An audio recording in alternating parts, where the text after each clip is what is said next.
Good morning. Ngasigi card ki message haipetang yeng minarase ado ngasi se nomajing numit ko nomajing numit set ka daba color hadi important oba thaba kumbal leragadi pink color maroon color gumba set pi bayai ko aduga message kaino lorakpada videos lorakpada ai tip macha ama khatang share tawrake ko hadi akogi money block yamna leibado hadi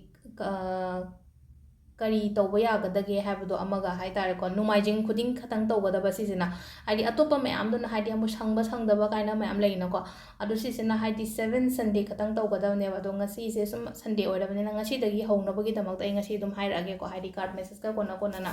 ado ahambada akoi card ahum khatang lotho yeng minarase ko nunti yengba dumaina card number 1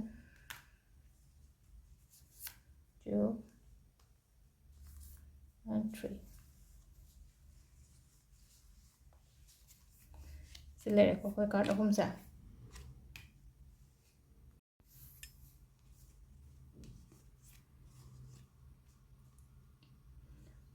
ahumak adum phana lai ko lakpa bude ado ahambase ko ahambase adum kehani mi na masak khangba haitare ko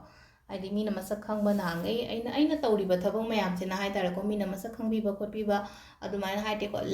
life se mathak ka khalakpa oina adum oibu adumaina oina oi ko ado mi na sudum phana sudum respect ke ka tawbiba ko pa adum basu lei he haidi mina respect tawbiba nangna tawriba thabak tuna haitare ko somna tawriba thabak tuna haidi mayam amangda hai thabak se aphaba tawragadi mina thagat pina ko adumaina haitare ko sida ahamba khanba ngai joina haragadi aina tawriba thabak sina maram oiraga haidi mi sing sina haidi example da set tawba haitare ko example set tawba ka haragadi example set tawba se example da mo haragadi akoi gi macha chai badaga yawina ko haidi mai mataw tamune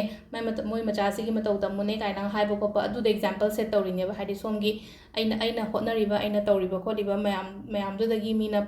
phana ubiba do adu dana macha masungai da so mama thanda ngasi hotnaraga yaurai si phawo yaurai se kaina ga adom doina mina haibiba haitara ko ado ani suba su phai ko ani suba su phai haidi sida isagi oina jugo khetang kena mongna so yam leyo ko sum daily gi oiram ni ngasi gi oina harasena ko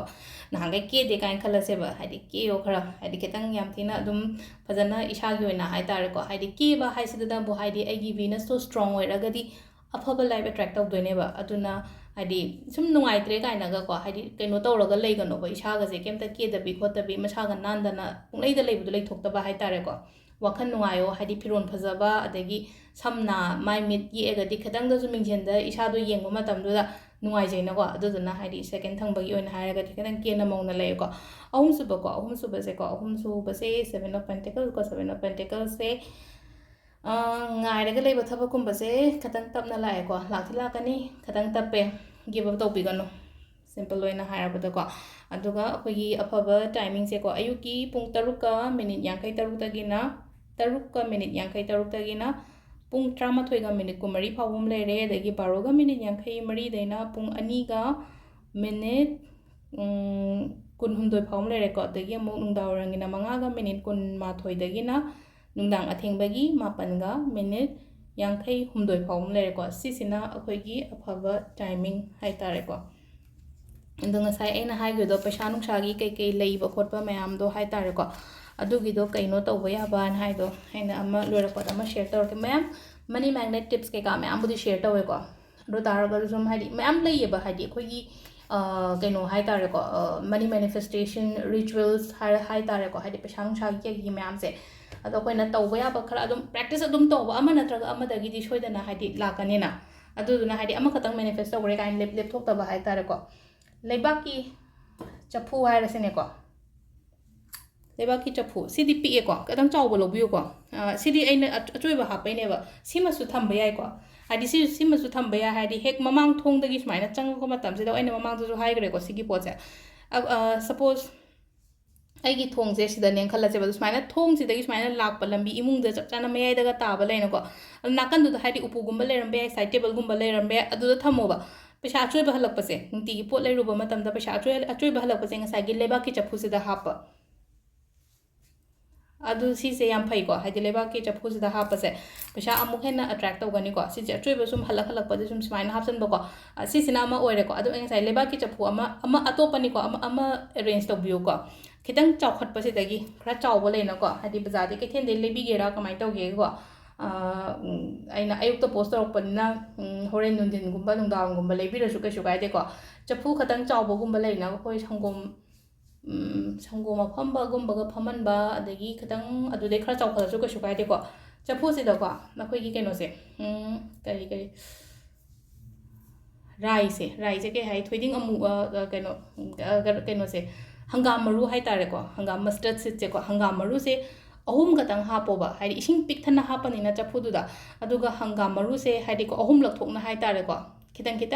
ꯊꯥꯗꯕ ꯃꯇꯝꯗ ꯑꯍꯨꯝꯂꯛ ꯊꯣꯛꯅ ꯊꯥꯗꯔꯅꯤꯅꯀꯣ ꯁꯤꯁꯦ ꯅꯣꯡꯃꯥꯏꯖꯤꯡ ꯅꯨꯡꯗꯥꯡꯁꯦ ꯊꯝꯕꯤꯔꯝꯃꯣꯕ ꯑꯗꯨꯒꯀꯣ ꯃꯊꯪꯒꯤ ꯅꯤꯡꯊꯧꯀꯥꯕ ꯅꯨꯃꯤꯠꯇꯅꯦ ꯏꯔꯨꯖꯕ ꯁꯤꯁꯤꯃ ꯇꯧꯕꯤꯕ ꯌꯥꯏꯀꯣ ꯑꯗꯣ ꯁꯤ ꯇꯧꯕꯁꯦ ꯅꯣꯡꯃꯥꯏꯖꯤꯡ 7ꯀꯨꯝꯕ ꯇꯧꯕꯤꯌꯣ ꯑꯗꯨꯏ ꯃꯇꯨꯡꯗ ꯇꯧꯗ꯭ꯔꯁꯨ ꯀꯩꯁꯨ ꯀꯥꯏꯗꯦꯕ ꯅꯣꯡꯃꯥꯏꯖꯤꯡ 7ꯁꯤ ꯈꯛꯇꯪ ꯇꯧꯔ ꯌꯦꯡꯉꯣꯀꯣ ꯍꯥꯏꯗꯤ ꯀꯔꯤ